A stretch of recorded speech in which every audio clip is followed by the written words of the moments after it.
News 24 Chanakya के exit poll में कांग्रेस को 101 सीट राजस्थान में दी गई है। कैबिनेट मंत्री प्रताप सिंह खाचरियावास हमारे साथ हैं।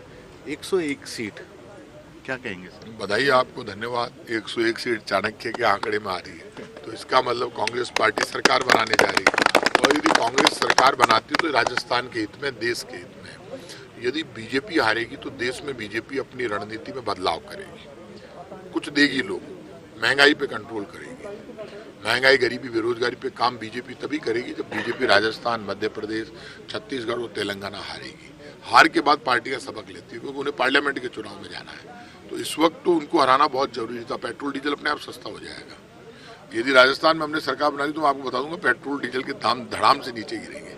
अब मैं तो पब्लिक को समझाया था, कितना पब्लिक समझी वो परसों पेटी खुलेगी जब पता चलेगा। कॉन्फिडेंस है या कंफ्यूजन की स्थिति है? क्योंकि आप भी कह रहे थे कि इस बार काफी कांटे की टक्कर है, इतना आसान नहीं है किसी के लिए कुछ कहना। अंडर करंट की मुख्यमंत्री जी और आप भी बात करते रहे। नहीं, नो डाउट कांटे की टक्कर तो होती है राजनीति। हम तो पिछली बार ही कांटे की टक्कर में जीते थे। हमारे तो पिछली बार 99 सीटें आई थी और 100 तो आरएलडी मिला के, राष्ट्रीय लोकदल का सुभाष गर्ग को मिला के 100 हुई थी। तो हम कब कह रहे हैं कि हमारे ही उससे सारा हो रहा है।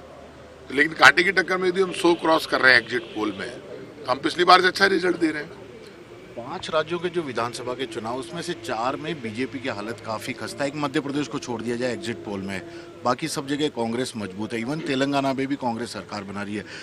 कोई खास वजह मोदी जी का जादू उतरता जा रहा है या कुछ और वजह है? देखिए, आप बीजेपी हो या कांग्रेस, एक ही इशू पे चुनाव नहीं लड़ा है। कंट्री में एक बहुत बड़ी तादाद ऐसे लोगों की है जो इस बात से परेशान है कि जब सिर्फ चुनाव आते हैं तब बीजेपी हिंदू मुसलमान में टकराव की, दंगे की, फसाद की बात करती है, हिंदुओं को डराती है, कहती है कि तुम हिंदुओं सावधान हो जाओ, मुसलमानों का राज आ जाएगा। भाई साहब, मुझे बताइए, देश के प्रधानमंत्री नरेंद्र मोदी जी हैं, राजस्थान का मुख्यमंत्री अशोक गहलोत है, दोनों हिंदू हैं और फिर भी हिंदू खतरे में है।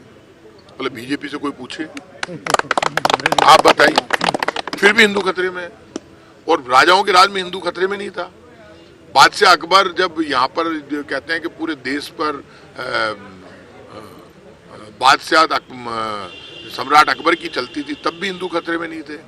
तब महाराणा प्रताप जैसे वीर योद्धा राष्ट्रीय गौरव, हिंदुस्तान के गौरव के रूप में सामने निकल कर आए। लेकिन उनकी सेना का सेनापति हाकिम का सूरी एक मुसलमान पठान था। फिर वो जब मारा गया तो एक पीर का पठान उनका सेनापति बना। तो ये युद्ध जब चले मुगलों में, राजपूतों में, तब भी हिंदू खतरे में नहीं था। और जैसे ही बीजेपी सरकार में आती है केंद्र में, तो हिंदू खतरे में आ जाता है। तो आप हिंदू का कद बढ़ा रहे हो या गिरा रहे हो? हिंदू को कायर साबित करना चाहते हो क्या आप? ना तो हिंदू मुसलमान में कोई झगड़ा है, ना कोई बात। आप बताओ, हिंदू का कद छोटा करने में बीजेपी क्यों लगी हुई है? क्या साबित करना चाहती है बीजेपी? मैं आज तक बीजेपी को नहीं समझा। इस देश में मुगल और राजपूत दो कौम लड़ी या सिख लड़े, लेकिन मैंने कभी किसी राजपूत के मुंह से ये नहीं सुना कि वो ये कह रहा हो कि हिंदू खतरे में है। वो राजपूत का मतलब होता है धरती पुत्र। और ना मुसलमान के मुंह से निकला कि हिंदू खतरे में, या मुसलमान ने कहा कि मुसलमान खतरे में है। हिंदू मुसलमान में झगड़ा नहीं है, ना दोनों संकट में है। बीजेपी संकट में, बीजेपी के पास एक इशू है, बीजेपी काम नहीं करना चाहती। अब बीजेपी को अपना प्लान बताना चाहिए, अपने काम बताने चाहिए 10 वर्ष के, फिर पार्लियामेंट के इलेक्शन में जाना चाहिए।